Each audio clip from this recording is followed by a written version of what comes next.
Do you want more?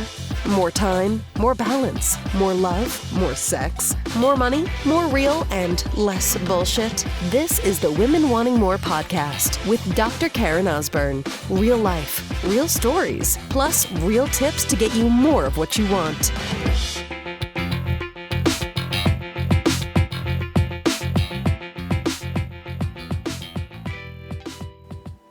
Hey sister, this is Dr. Karen Osborne. Listen, I'm going to talk to you for 30 seconds before this episode begins about my next Women Wanting More live event. This is 2.5 days of women just like you being pushed physically, mentally, emotionally, getting really clear on what they want, knowing why it matters, and leave with the tools to actually put that into action and being part of a sisterhood.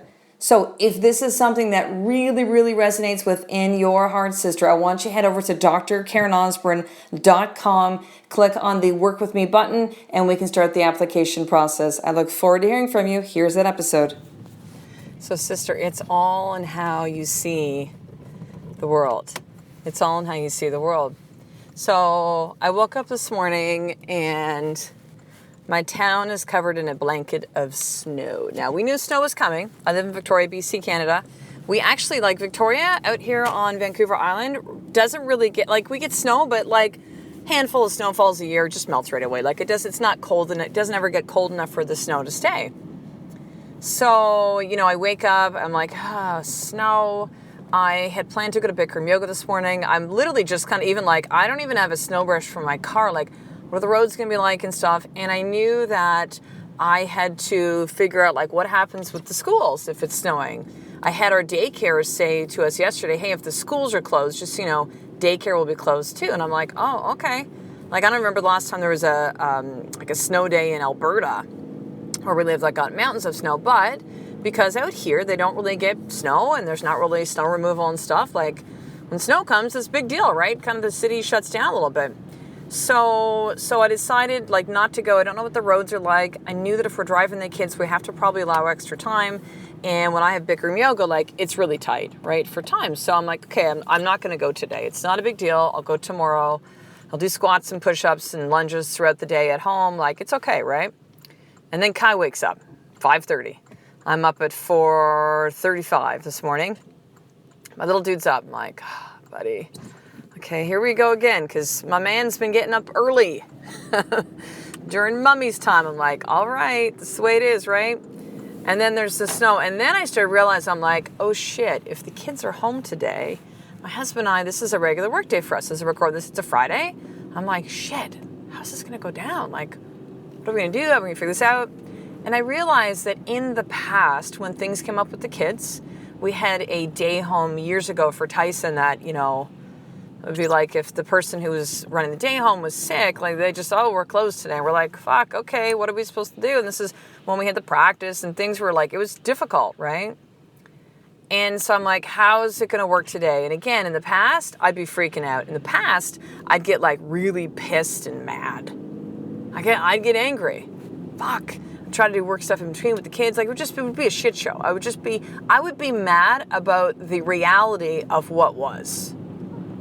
Which was kids are home because they're sick and or daycare's closed and or whatever. It's holiday time or something like, just kids are home when we don't expect them to be home, right? When it's kind of regular work time. So I guess the holiday one is not a good example. But if the kids are sick or somehow the daycare, the school's closed.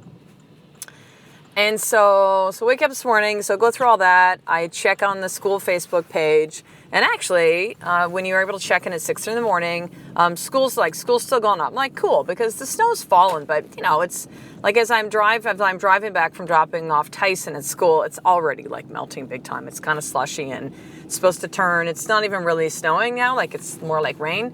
And it's going to turn to rain by like noon and the snow will be all gone, right? But here's the coolest thing. So we pull up at school. I allow extra time. So we're about 10 minutes before the bell goes off. And it's nice outside. Like it's not that cold. Like it's just like a really lovely, crisp morning.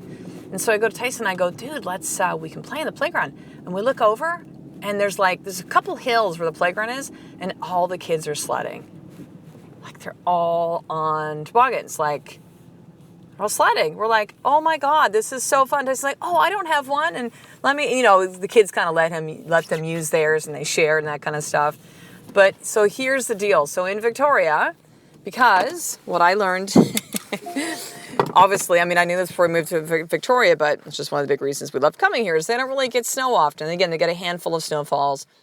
But what happens is that when they do have a snowfall, because it's very short-lived, like the kids freak out. They get so excited. And so the kids are all in snow pants and they're sledding out because they know like this is their opportunity, right? I'm gonna like seize this moment of this little bit of snow because even as kids starting to sled down the hill, you can see like the snow is going away and there's grass underneath, right? Like it's not gonna stay long. And it was so interesting to me because snow where I lived the last 14 years in Alberta was like, there's snow, we got to shovel. I mean, mind you too, like it's freaking cold right there. I think it's highs of like minus 20 to minus 25 Celsius, like cold, cold, cold.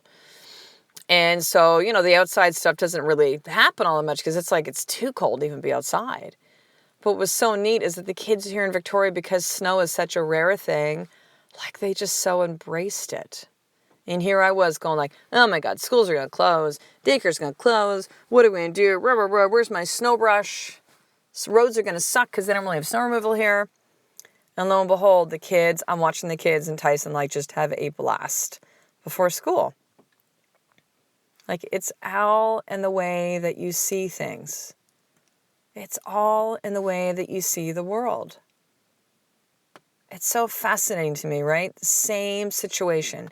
Two different people, and they can have completely different experiences. It's all how you see things. And here's the amazing thing, sister. We have the ability as human beings to decide, to choose how we see and experience, how we see our world, how we choose to see reality. Do we fight against it, or do we embrace it and accept it? Do we wish it wasn't that way and hope and pray and vision board it away? Or do we accept this as the reality is but still having clear outcomes, still clearly knowing what we want and why it matters within our life, but yet we understand that there's reality. It's what is. There's tons of snow right now, which is melting. The roads are slushy and slippery and like, no biggie. I got to experience these kids like just having so much fun, like just joy. Because they know, again, that snow doesn't stay long here. It's like if the day. And the kids are like soaking it in, right? Having a blast. And I'm sitting there watching these kids and I'm like, I love it. Like, you know, I mean, number one, if you're a parent, you know this, like children teach you so many lessons. But here's the thing, we don't have to wait for that to happen. We don't have to wait for experiences to go, oh, so true. You're so right, Karen. It's just how we see things. Like you can simply adopt this way of seeing the world on a regular basis. And give yourself permission to be this way right now, sister. So how do you see things? Because it's all how you see and experience. See, we could also take a look at my husband's diagnosis with Crohn's from, oh gosh, how many years back was that now? I think 09. I think it was 09. Maybe 2010. I don't remember. 2010. Anyways, it's been a while, 7 years or so. And Ed having to leave practice because he just wasn't physically able to do it. He was not well. Ed had emergency surgery. Majority of his colon had been removed. He deals with pain every single day. I mentioned this to my trainer the other day, and he's like, oh my God, dude. Like, he was just kind of like almost, very empathetic to the situation. But yet, the way that we see things, as much as I wish my husband didn't go through this, so here's the wishing and hoping and praying, but the reality is that he did, and he is. And he's doing what he can to do the best to be well and to not feel as much pain each day. And we still know that things can and will get better. We haven't given up on that by any means. But the thing is the way that we decided to see it is this. If it wasn't for Ed's diagnosis with Crohn's, I'll tell you right now, sister, this podcast would not be. This podcast would not be. Because it was because of what Ed was experiencing in his body that we said, and Ed actually, said, like, there's got to be another thing for me to do. It was me listening to the voice and saying, I want to blog. I want to do video blogs. I want to do a podcast, which is my first one. I'm at 41. And like, wow, this is really interesting, this online world delivering a message this way. Like, this really lights me up. There's no way I would have left practice if it wasn't for what was happening with Ed. There's no way. There's no way we would have even moved in this direction. We'd still be in the practice. I wouldn't say we'd be unhappy, but I don't think we'd be fulfilled like we are now. I don't think we'd be challenged. I don't think we'd be standing in a place where we rightfully need to be, that we know is the place for us as leaders, that we know is the impact that we are making on our world and with the people that we connect with, if it wasn't for that. So we choose to see Ed's diagnosis as Crohn's, again, as difficult as it is, as a gift in many regards. It allowed us to get to hear. It opened us up to be able to help people in an entirely different light that we never would have thought of if we were still within the four walls of a chiropractic office. So how do you see your world, sister? How do you see it? So here's your more tip for today. I want you to take a look at a challenge you're having in your life right now. Maybe it's with your marriage. Maybe it is with your kids. It's with your business. It's with your body, your health, like with my husband, Ed. And just really two things to ask yourself. Number one, how am I seeing this situation? And number two is there another way that I can see this instead? Or let me rephrase that. What is another way that I can see this current situation? So number one, name what the situation is, the challenge. So let's say, for example, it's like, well, you know what? My husband and I aren't communicating right now. Like, we are really not in a good place, right? Maybe that's what it is. It's the reality of what's going on. And the way of being able to see that differently could be this as, wow, we've got opportunity to really do something different. Like, it could also be the way you see this is, I'm glad that I see this now, instead of waiting until maybe the word divorce is being discussed, or suddenly you just receive papers at your door.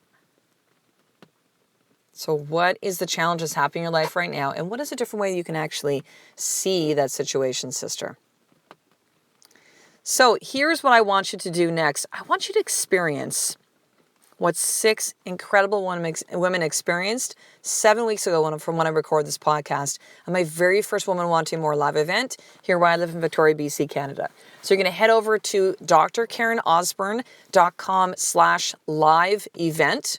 So LIVEEVENT, enter your name and email, and you're going to get an opportunity to watch the Women Wanting More live event movie. It's just under 7 minutes.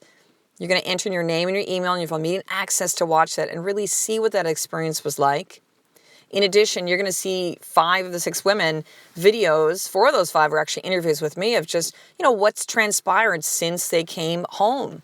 This was 4, 5, 6 weeks afterwards. And to really see what results are still, huge within their life.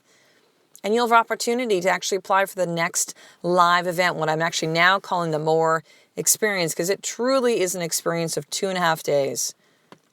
Like, it is something that is so transformational, sister, as it was for these 6 amazing, incredible sisters. So I want you to head over to drkarenosborne.com/live event, enter in your name and email, and you will get immediate access to the movie, all the post-event interviews, and a chance to apply to get one of the last spots. As I record this episode right now, there are 4 spots that are left for the next event coming up in January 2017.